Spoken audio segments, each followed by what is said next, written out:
প্রিয় ভিউয়ার্স, 5 দিন আগে এই শসার প্রজেক্টে কিন্তু তরল সার দেওয়া হয়েছিল। তরল সার হিসেবে লিটোসেন, এনপিকেএস, নিস্তার আর হিউমিস্টার এগুলো দেওয়া হয়েছিল। এগুলো বিশেষ পরিচর্যার কারণ হচ্ছে শীতকালে কিন্তু এবছর কিন্তু শসা চাষ অনেক ঝামেলাপূর্ণ। অন্যান্য বছর কিন্তু এত কষ্টসাধ্য করতে হয় নাই শসা বড় করার জন্য। তো এবছর যেহেতু গাছগুলোর গ্রোথ ঠিক মতো আসতেছে না, আমি যদি পাতাগুলো দেখাই শসা গাছের, তো গাছেরটা কিন্তু অত সফট না, অনেকটা হার্ড হয়ে আছে। তো এটাকে বাড়ানোর জন্য আগামীকাল যে জিনিসটা করব সেটা হচ্ছে এনপিকেএসের সাথে দেব হচ্ছে ফ্লোরাটা স্প্রে করে দেব গাছের শক্তি বৃদ্ধি, শিকড় বৃদ্ধি করার জন্য এবং গাছকে তাতে রোগমুক্ত থেকে বাঁচানোর জন্য। গাছ যখন একদম বাড়তে চায় না তখন কিন্তু বিভিন্ন রোগ জীবাণু এসে এই গাছে কিন্তু বাসা বাঁধে এবং গাছ কিন্তু ক্ষতিগ্রস্ত হয়। সেজন্য এনপিকেএসের সাথে এনপিকেএস 3 গ্রাম করে আর ফ্লোরা 2 গ্রাম করে স্প্রে করা হবে। তার সাথে ছত্রাকনাশক যেহেতু ক্যাপসারে পুরোপুরিভাবে এই রোগগুলো দমন হয় না। ক্যাপসারে আগেই জানেন যে ইমিডাক্লোপিড আর অ্যামামেকটিন বেনজোয়েট থাকে। ইমিডাক্লোপিড সাদামাছি এবং অন্যান্য পোকার জন্য কাজ করে এবং অ্যামামেকটিন বেনজোয়েট যেটা আছে এটা কিন্তু লেদা পোকা বা অন্যান্য পোকার জন্য ইফেক্টিভ খুবই। যেহেতু এটা দ্বারা যাচ্ছে না সেহেতু অটোমিডা এবং সিএনা দেব। অটোমিডা এবং সিএনা দিলে সাদামাছি সব কিছু কিন্তু ভালোভাবে নির্মূল হয়ে যাবে। এবং যেহেতু 1 সপ্তাহ হয়ে গেছে গাছের গোড়ায় কিন্তু পানি যায় না এবং এই জন্য পানি দেওয়া। এই সময় কিন্তু পানিটা মোটামুটিভাবে আপনার দিতে হবে। পানি না দিলে কিন্তু গাছের গ্রোথ আসতে চাবে না।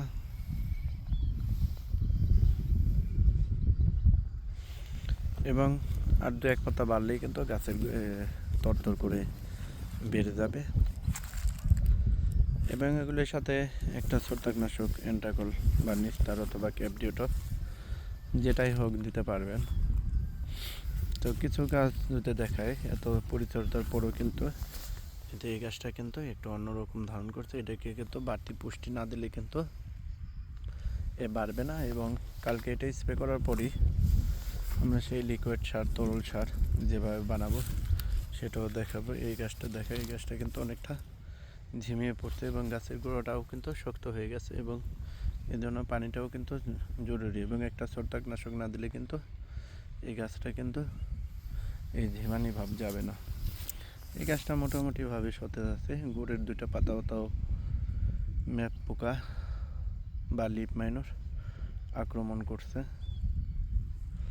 তো আরও একটা ছিদ্র আছে, এই জন্য অটোমিডা এবং সিএনা, এটা অটোকপ কোম্পানির। অটোমিডা থাকে অ্যাসিডামিপ্রিড এবং ইমিডাক্লোপিড, আর সিএনা অ্যামামেকটিন এবং অ্যাবামেকটিন, সেটা মাকড় এবং লেদা পোকার জন্য কাজ করবে। এবং এই যে এখানে এই পাতাটাও কিন্তু অনেকটা এবড়ো হয়ে গেছে। যদি এই কয়েকটা জিনিস মারি পরের পাতাগুলো কিন্তু ফ্রেশভাবে বের হবে। এবং এবছর কিন্তু রমজানে কিন্তু শসার দাম অনেক থাকবে। এখনও অবশ্য শসার দাম অনেক, আমাদের দিকে 80 টাকা বিক্রি করা যায় পাইকারি এবং ওরা খুচরায় 100 টাকা 90 টাকা করে বিক্রি করে শসা। তো এবছর আশা করি রমজানেও কিন্তু ভালো একটা দাম থাকবে এবং গাছ মোটামুটিভাবে আছে। তো এখন যদি বাড়তি পরিচর্যা না নিই তাহলে কিন্তু এই গাছগুলো আসলে টিকানো খুবই কষ্টসাধ্য ব্যাপার হয়ে যাবে। এদিকটাও যদি দেখায় মোটামুটিভাবে এটা কাঞ্চন জাতের শসা এবং এই শসাটার বৈশিষ্ট্য হচ্ছে শুরুতে কিন্তু একটু দুর্বল মনে হবে এবং চেকন থাকবে, কিন্তু একটু বড় হলে কিন্তু এই গাছগুলো অনেকটা মোটা হয়ে আসবে। এবং সবথেকে ভালো হয় যদি আপনি 4 পাতা পর্যন্ত গাছটাকে পুনিং করে দিতে পারেন। আর হচ্ছে এই যে নিচের যেসব গাছটা আর একটু বড় হলে নিচের যদি অসুস্থ পাতা বা ডাউনি মিললেও বা ছত্রাকজনিত সমস্যা থাকে, সেই রুগ্ন পাতাগুলো অবশ্যই ছিঁড়ে দেওয়া লাগবে। তাছাড়া কিন্তু এই রুগ্ন পাতা থেকে অন্য গাছে অন্য ভালো পাতা সবল গাছ এগুলো কিন্তু আক্রান্ত হয়ে হলুদ হয়ে যাবে আপনার বাগানটা।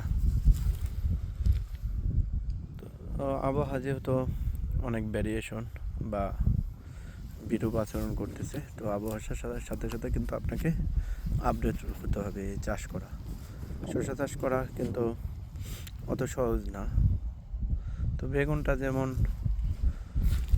কয়েকদিন পরিচর্যা না করলেও চলে এরকম, কিন্তু শসা গাছে কিন্তু আপনার সবসময় আপডেট থেকে চাষাবাদ করতে হবে। একটু সমস্যা হলে কিন্তু এই শসা কিন্তু পুরোপুরি লস খেয়ে যাওয়ার একটা সম্ভাবনা আছে। তো আপাতত যে গাছগুলো আমার এখানে আছে এগুলি রিকভারি করা সম্ভব, কারণ এই পাতাগুলো নিচের দুইটা পাতা আক্রান্ত হলেও কিন্তু পরের পাতাগুলো মোটামুটিভাবে সুস্থ আছে এবং সুস্থ সবলভাবে বেড়ে উঠবে। এনপিকেএস এবং ফ্লোরা দিলে কিন্তু গাছটা যখন আপনার গাছের গ্রোথ থাকে তখন কিন্তু পোকামাকড়ে তেমন একটা কিছু ক্ষতি করতে পারে না। যখন আপনার গাছের গ্রোথ না থাকবে, জীর্ণ হয়ে থাকবে, তখন কিন্তু গাছের পোকামাকড় কিন্তু এই গাছটাকে আক্রমণ করে ফেলে এবং কাঙ্ক্ষিত ফলন থেকে কিন্তু বঞ্চিত হবেন। এখন আমি মনে করি প্রতি সপ্তাহে কোনো না কোনো কিছু দেওয়া দরকার। তো সেটা সালফারও দিতে পারেন গাছে সবসময়। এই শীতকালে যেটা করবেন, প্রতি সপ্তাহে একটা কিছু বাড়তি খাবার দিয়েই লাগবে। পাতায় খাবার দিলেও হবে না, শুধু গাছের গোড়ায়ও দিতে হবে। কারণ আর কিছু চাষি আছে, আপনারা যেটা করেন যে কিছু চাষি ভাই আছে যে চাষাবাদ যখন করেন তখন কিছু গাছের গোড়ায় খাবার দেন। তো একটা জিনিস বলে রাখা ভালো, গাছের গোড়ায় খাবার দিলে কিন্তু সব খাবার কিন্তু গাছ খেতে পারে না।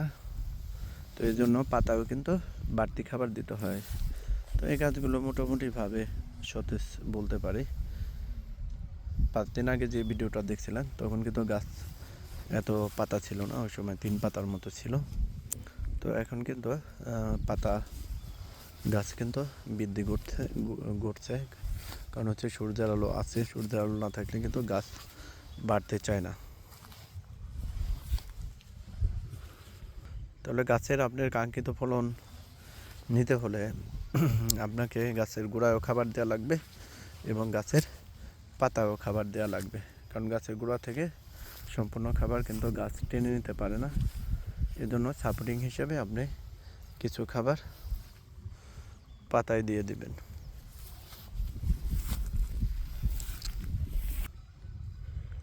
এবং কৃষিকাজ কিন্তু অত সহজ না, আপনাকে প্রতিনিয়ত জমিতে এসে পর্যবেক্ষণ করা লাগবে যে গাছে কোনো সমস্যা হলো কিনা, কোন সময় কোন কীটনাশক লাগে। আর একই কীটনাশক বারবার ব্যবহার না করাই ভালো, কারণ পোকাগুলো কিন্তু বডি রেজিস্ট্যান্স হয়ে যায়। একই জাতীয় কীটনাশকে কিন্তু পরবর্তীতে কাজ হয় না। এই জন্য বিভিন্ন সময় ঘোরায় ফেরায় কীটনাশক এবং ছত্রাকনাশক দেওয়ার চেষ্টা করবেন, তাহলে দেখবেন যে এই গাছের পোকাগুলো কিন্তু আপনার গাছকে ক্ষতিগ্রস্ত করতে পারবেন। এবং প্রথম যেটা করা লাগবে, গাছকে কিন্তু আপনাকে এই ছোটো সময় কিন্তু পরিচর্যাটা বেশি করা লাগে, কারণ এরা নবজাতকের মতো। এই ছোটো সময় যদি আপনি গাছকে টিকাতে পারেন, বড় হলে কিন্তু রোগ জীবাণুটা ওরকমভাবে আসে না এরকম। কারণ গাছের শক্তি বৃদ্ধি থাকে, তখন শাখা প্রশাখা বৃষ্টি থাকে, গাছে কিন্তু প্রচুর খাবার তৈরি করতে পারে সূর্যের আলো থেকে। তারপর হচ্ছে মাটিতে গাছের শোষণ ক্ষমতাটা বেড়ে যায় তখন।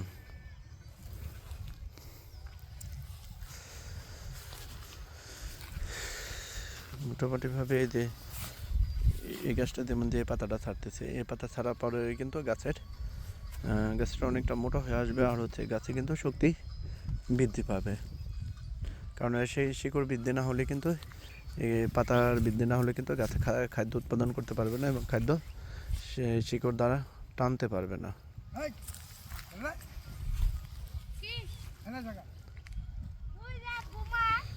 পুরো প্রজেক্টটা যদি দেখায় তো এটা হচ্ছে শশার প্রজেক্ট।